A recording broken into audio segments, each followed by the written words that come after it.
Cuando pensamos en el cristianismo, tenemos necesariamente que pensar más que en una especie de rituales.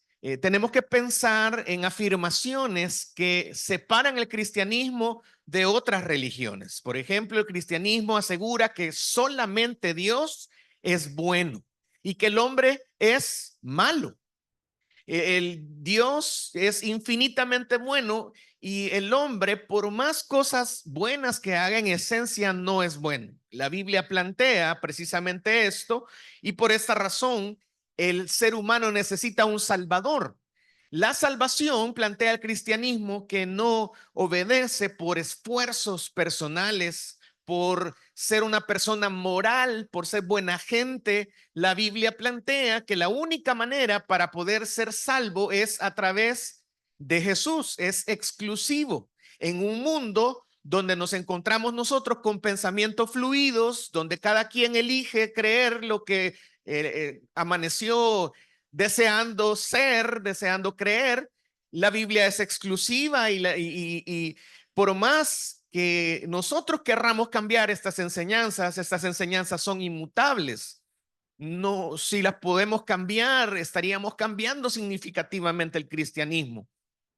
Así que ante todo este panorama, podemos comparar el cristianismo con muchas religiones que se basan en una experiencia personal o se basan en la mejora moral de la persona para atribuir que algo está sucediendo como beneficio de esa religión. Pero nosotros en el cristianismo en realidad estamos fundamentados en la palabra de Dios, en los principios que Dios ha dado por medio de las sagradas escrituras reveladas de Dios para el ser humano, y nosotros confiamos que esa es la verdad. Creemos que aunque otras religiones confían o pueden atribuir a la moralidad el éxito de su religión, nosotros confiamos como cristianos, como seguidores de Jesús, en que la única manera para tener paz con Dios, como lo dice su palabra, es a través de Jesús. Así que los sentimientos, las experiencias personales probablemente pueden ser valiosas, pero no son la base del cristianismo. El cristianismo no está fundamentado sobre lo que yo siento. El fundamento está puesto sobre lo que él ha dicho y sobre lo que él es, que es completamente distinto a yo sentí o yo experimenté, porque se centra en que Dios ha reconciliado al ser humano por medio de Jesús. Jesucristo no solamente vino para mejorar a las personas cosméticamente, Jesús vino para reconciliar a los pecadores con su creador. Jesús vino para ofrecer una paz que no es una paz temporal o superficial, sino una paz profunda, una paz permanente que solamente Dios puede dar.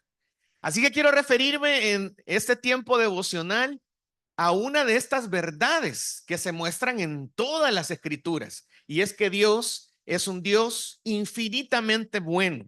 Lo menciona Asaf al escribir este salmo en el versículo 1. Si me acompañan nuevamente, lo leemos, dice, ciertamente es bueno Dios para con Israel.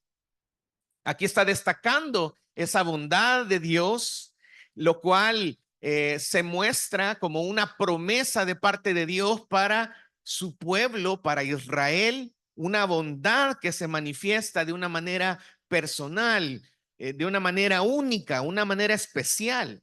Y nosotros, con la revelación que tenemos en la Biblia, encontramos también como a través de Pablo, escribiéndole a los romanos, en el capítulo 8, versículo 28, usted recordará este versículo que dice que a los que amamos a Dios, todas las cosas nos ayudan para bien. No está hablando entonces de pórtese bien y entonces Dios lo va a tratar bien. Está hablando de que Dios es bueno y que Dios tiene un plan para encargarse de nuestra vida, para rescatarnos de nuestro mayor problema, que era el pecado, darnos libertad y entonces trabajar en nuestra vida para hacernos crecer. La bondad de Dios se muestra en que aún nosotros siendo pecadores, Cristo murió por nosotros. La bondad de Dios se muestra en la seguridad que Él nos da de que aunque nosotros no podamos por nuestros méritos ser salvos, Él viene, nos rescata y nos hace suyos, nos pone como parte de su familia, nos llama hijos, nos hace herederos, nos da muchas riquezas en la eternidad, nos da un bienestar completo. Y a esto era a lo que se refería Asaf. Asaf, como parte de las personas encargadas de llevar las alabanzas en su tiempo, él había observado precisamente que Dios era bueno. Pero si ponemos mucho cuidado, si ponemos mucha atención, vamos a ver que la opinión que tiene Asaf era una opinión verdadera, un concepto correcto, pero en la aplicación ya sucede un problemita, porque él sabe que Dios es bueno, pero comienza a observar la prosperidad de los malvados. Y comienza entonces porque ve que aquellos que no siguen a Dios les va bien, entonces él comienza a cuestionar, sí, Dios es bueno, pero esta bondad yo no la estoy viendo en mí. Estoy viendo que los otros que ni siquiera siguen a Dios les va bien. Entonces aquí hay un problema.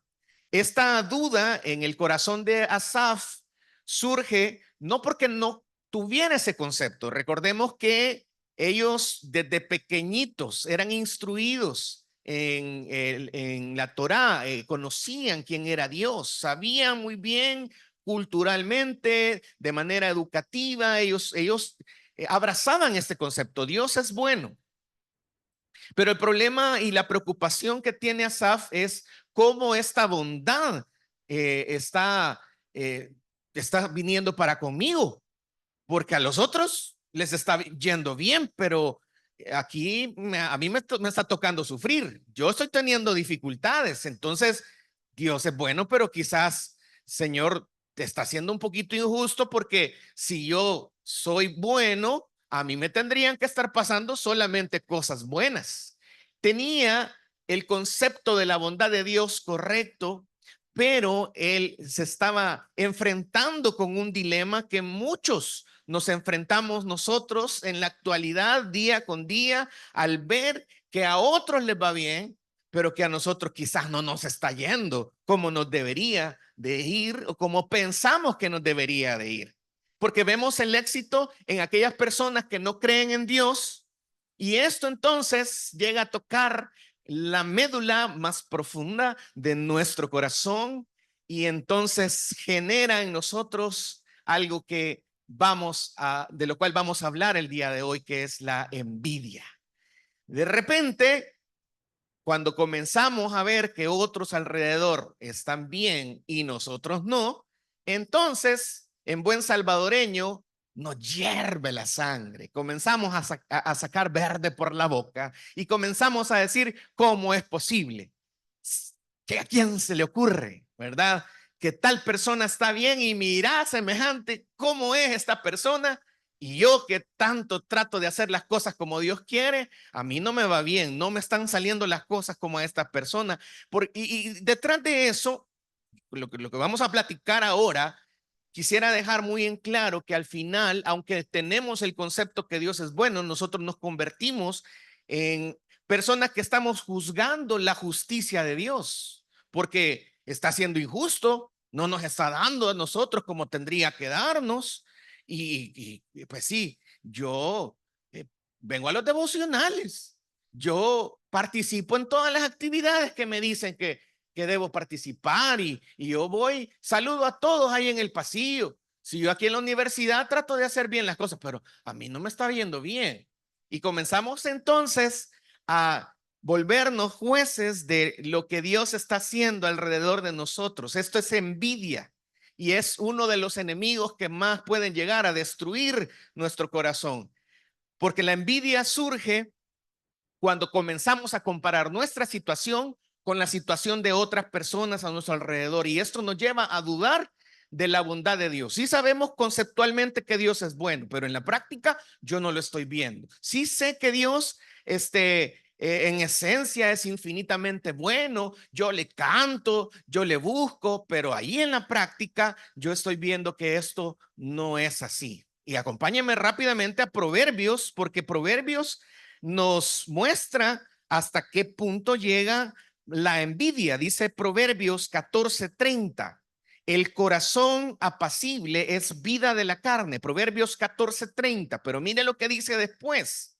Mas la envidia, ¿cómo es? Carcoma de los huesos. ¿Usted ha tenido un dolor de huesos? ¿Verdad? ¿Ha tenido algún problema? ¿Verdad? Le truenan ahí las rodillas. Un dolor que no le pasa. Y aquí ya vamos a hablar con los médicos para que nos muestren casos, ¿verdad? Pero la envidia es así. Dice capítulos más adelante, Proverbios 27:4. Cruel es la ira. Proverbios 27:4.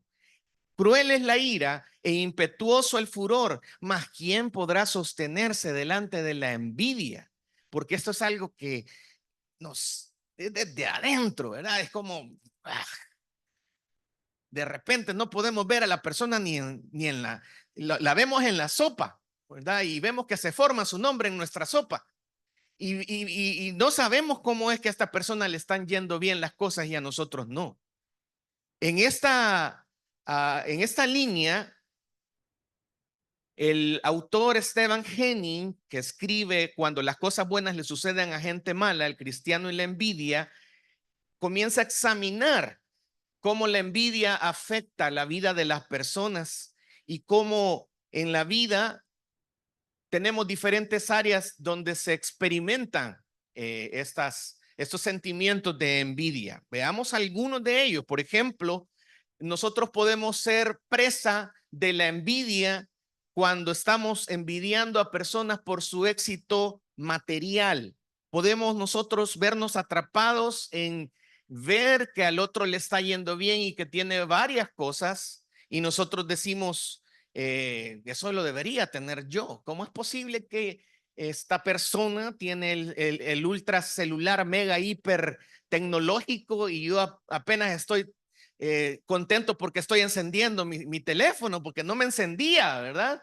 Pero esta persona cambia celular como cambia de ropa y ahí lo vemos, ¿verdad? Y de repente uno comienza a tener estas visiones de la prosperidad económica de otras personas o de dónde vive o de lo que tiene, del carro que anda, que por qué y cómo. Y entonces comenzamos a cuestionarnos y comenzamos a que este deseo se comience a volver cada vez más intenso, incluso enfocado en una persona, acompañado de resentimiento porque esa persona tiene y yo no lo tengo. Y yo ya tengo tantos años de estar aquí en la Universidad Evangélica, ¿cómo es posible, verdad? Y comenzamos entonces a movernos en esa área de envidiar el éxito de otras personas en la parte material. Acompáñeme a Mateo, porque precisamente comenzamos este tiempo devocional hablando que hay conceptos que no cambian. Y el llamado de la palabra de Dios para nosotros es, en esta área de lo material, es muy específico. Mateo capítulo 6, vamos a leer el versículo 19 al 21. Mateo 6:19 dice, no os hagáis tesoros en la tierra, donde la polilla y el orín corrompen y donde ladrones minan y hurtan, sino haceos tesoros en el cielo, donde ni la polilla ni el orín corrompen y donde ladrones no minan ni hurtan, porque donde esté vuestro tesoro, allí estará vuestro corazón. No está diciendo no tengan cosas, no está diciendo no anden un buen celular, como los ejemplos que ocupamos en este momento. No está diciendo eso. Dice que nuestro enfoque de vida no tiene que estar puesto en las cosas materiales porque estas cosas se arruinan, se corroen, se corrompen, se terminan, son finitas. Nuestra visión tiene que estar en hacer riquezas a donde no sucede esta descomposición en el reino de Dios. Así que este el concepto de la envidia va por esto, de cuestionar la parte material o el éxito material de otros. Pero también otra área que tiene la envidia es cuando nosotros estamos teniendo envidia de aquellos que han crecido profesionalmente. De repente hay personas que tienen alguna promoción en el trabajo, que tienen algún reconocimiento laboral porque hicieron un buen trabajo y de repente le premian y nosotros pensamos, ¿y por qué premiaron a esta persona? Y a mí ni siquiera los buenos días me han dado. Y comenzamos entonces a medir a los demás y vemos como otras personas tienen logros académicos, logros profesionales, y esto comienza a despertar en nosotros eso interno, esa carcoma en los huesos, y comienza entonces a movernos para etiquetar a los demás y comenzamos a señalar a otros y de repente quizás la otra persona dice, ¿y qué mosca le picó? Porque yo estoy bien, ¿verdad? Y nosotros por dentro que estamos envidiando, estamos con ese sentir que nos está haciendo daño. Estamos comparándonos constantemente con otras personas por lo que han alcanzado académica o profesionalmente y deseamos nosotros ser como esa persona y tener esos conocimientos, pero tampoco estamos hablando que estamos dispuestos a experimentar el sacrificio que tuvo esa persona para poder alcanzar esos méritos académicos. En la Biblia se plantean algunos casos como este, muy tremendos. Por ejemplo, el pueblo de Israel, al ver que Dios puso en liderazgo a Moisés, le tuvieron envidia. Dice Salmo 106, 16. Si usted está anotando, lo quiere buscar, Salmos 106, 16. Dice, tuvieron envidia de Moisés en el campamento y contra Aarón, el santo de Jehová. ¿Y cómo es esto, verdad? Hasta habla con Dios y hasta tiene el rostro resplandeciente. ¿Y cómo es eso que viene a decirnos a nosotros que está bien y que está mal? Que hasta trae unas tablas de ahí el primer hombre que estuvo en la nube, ¿verdad? Y que baja la información aquí por tablas. Y de repente todos comenzaron a tener envidia de Moisés. O de repente, como en Eclesiastés capítulo 4, versículo 4, Eclesiastés 4:4, Salomón comienza a dar una opinión en esa observación que él hizo de la vida cotidiana. Dice Eclesiastés 4:4, he visto asimismo que todo trabajo y toda excelencia de obras que hace despierta envidia del hombre contra su prójimo. Todo esto es vanidad y aflicción de espíritu, es por gusto. Y eso lo visualizó también Salomón y es algo que pasa continuamente. Pero cada uno de nosotros tenemos que reconocer que todos somos diseñados de una manera especial. El estarnos comparando con otras personas no tiene sentido porque no somos iguales, no tenemos las mismas habilidades, no tenemos el mismo carácter. Dios nos ha hecho especiales, nos ha diseñado únicos y nos ha diseñado para un propósito único y especial. Así que el verdadero valor de la persona no se tiene que medir por su éxito laboral o su éxito profesional. El valor de la persona no recae ahí, sino que hemos sido llamados nosotros, obviamente, para crecer en excelencia, pero para ser fieles a Dios y para seguir el propósito por el que Dios nos dio esas cualidades. Son dos cosas totalmente distintas. Cometeríamos un error si estamos envidiando a otros que están creciendo cuando en realidad yo tengo que crecer en lo que Dios me ha llamado a mí a hacer de manera particular. Así que la envidia se muestra al contemplar el crecimiento o la bonanza, la bendición material de otros o el éxito profesional o académico de otros o las relaciones personales que otra persona puede tener. A veces aquellas personas que parecen felices, que parecen que se llevan con todo, que son el centro de atención, de repente pueden generar también envidia en nosotros y decimos, bueno, ¿cómo es que ahora les habla todo, verdad? ¿Y cómo es que a esta persona a todo mundo le cae bien? Porque no lo conocen, ¿verdad? Y comenzamos entonces nosotros ahí en el corazón a tener envidia de otras personas. Nosotros de repente podemos envidiar que tiene un matrimonio sólido podemos envidiar que tiene amistades que le buscan cercanas, amistades de verdad, o que se lleva bien con su familia, y podemos comenzar a tener este tipo de envidia que es bastante dolorosa porque son cuestiones muy personales, son cuestiones muy íntimas. Y esto pasó también en algunos relatos de la Biblia, porque la Biblia revela el corazón del ser humano. Y por ejemplo, ustedes se recordarán del caso de Raquel, que no le podía dar hijos a Jacob. Si puede buscar Génesis 31.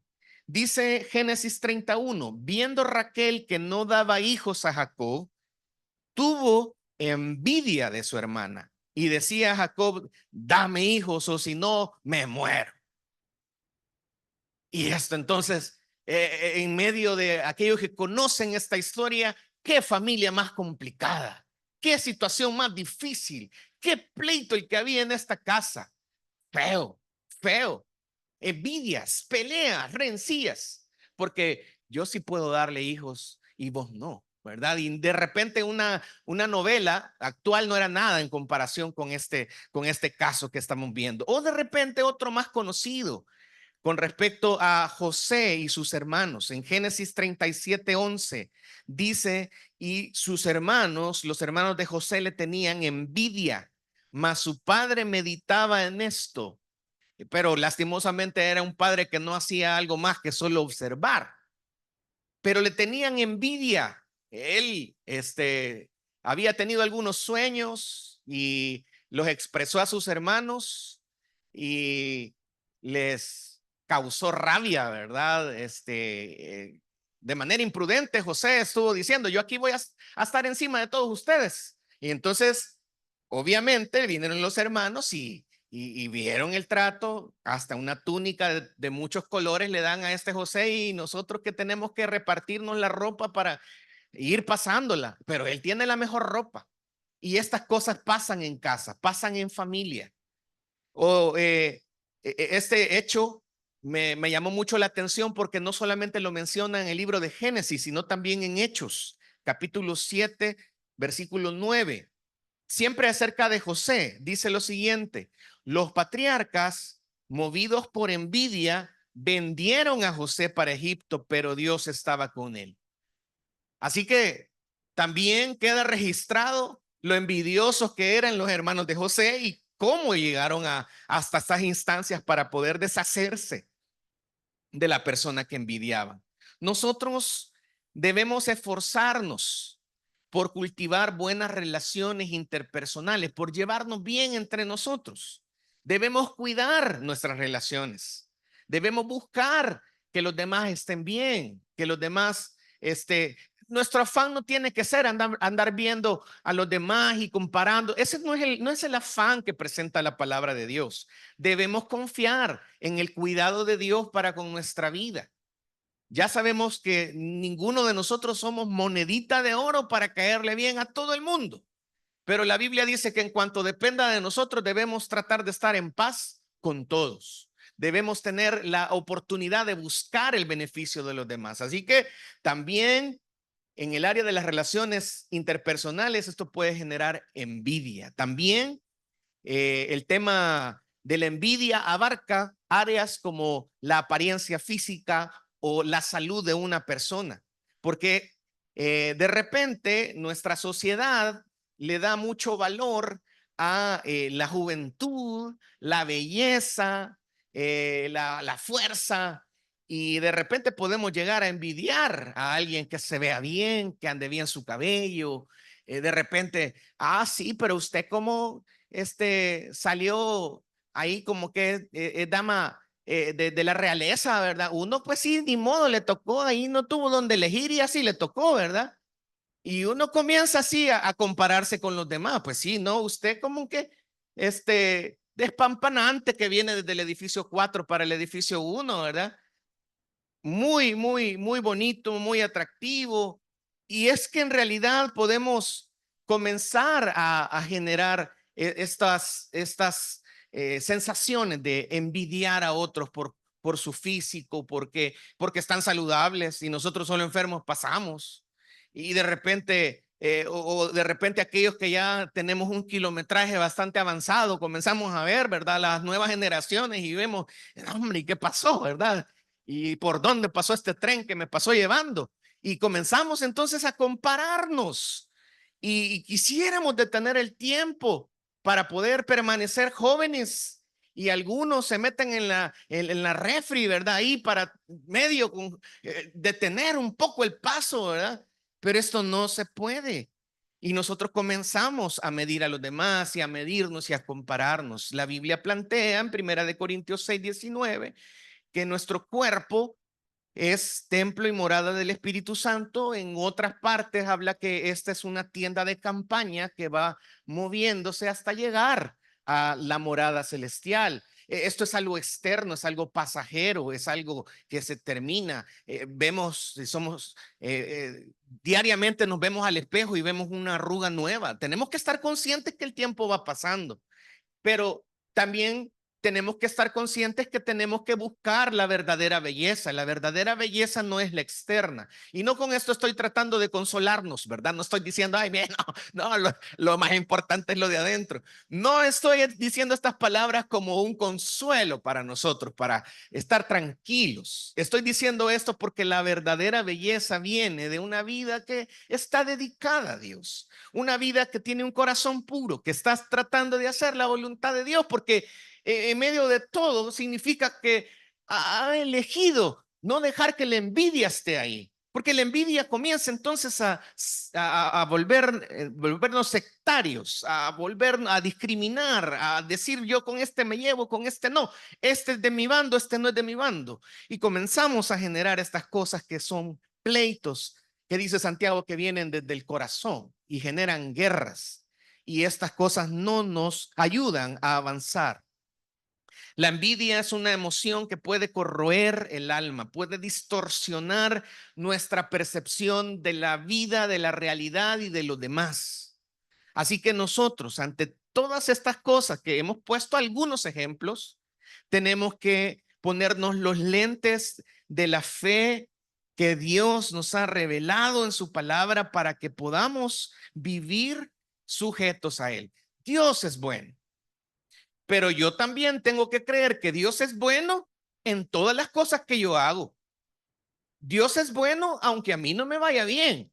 Dios es bueno, lo crea yo o no lo crea. El que yo, a mí me guste o no me guste, no cambia en absoluto que Dios es bueno. Esa es una verdad que no cambia.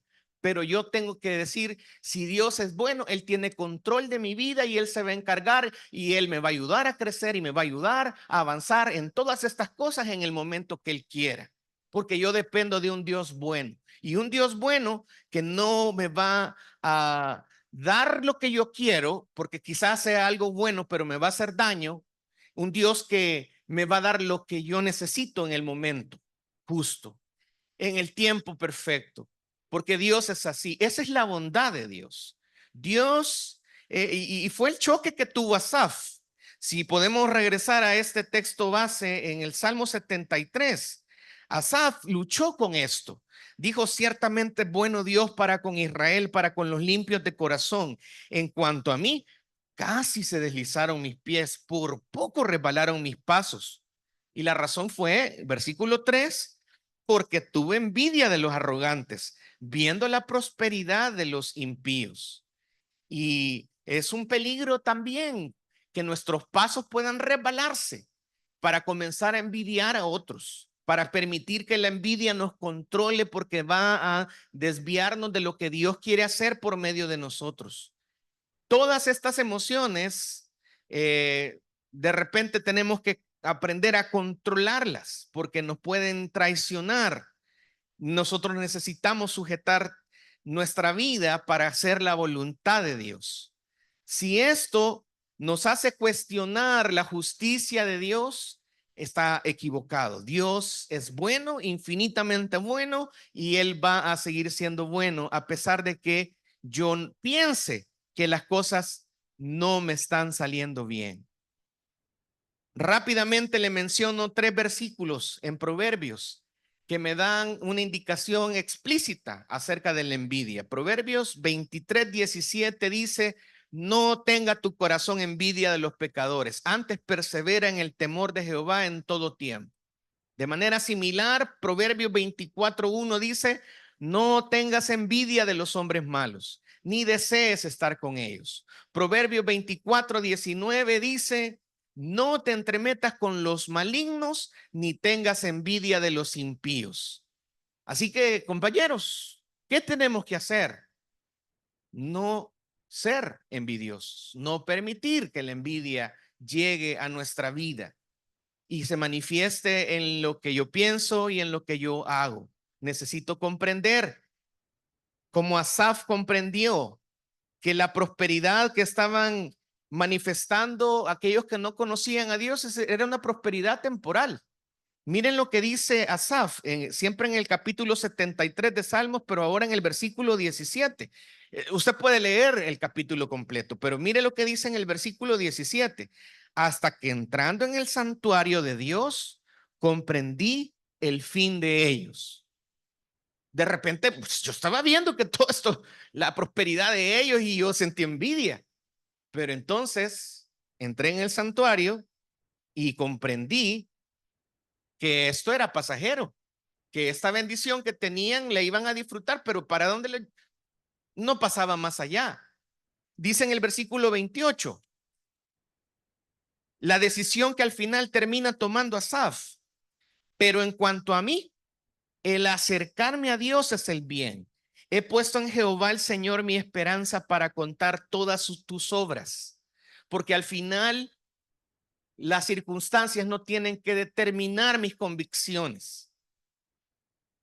Dios sigue siendo Dios y la decisión de Asaf tiene que ser también mi decisión. En cuanto a mí, el acercarme a Dios es el bien y yo he decidido poner a Dios como mi esperanza.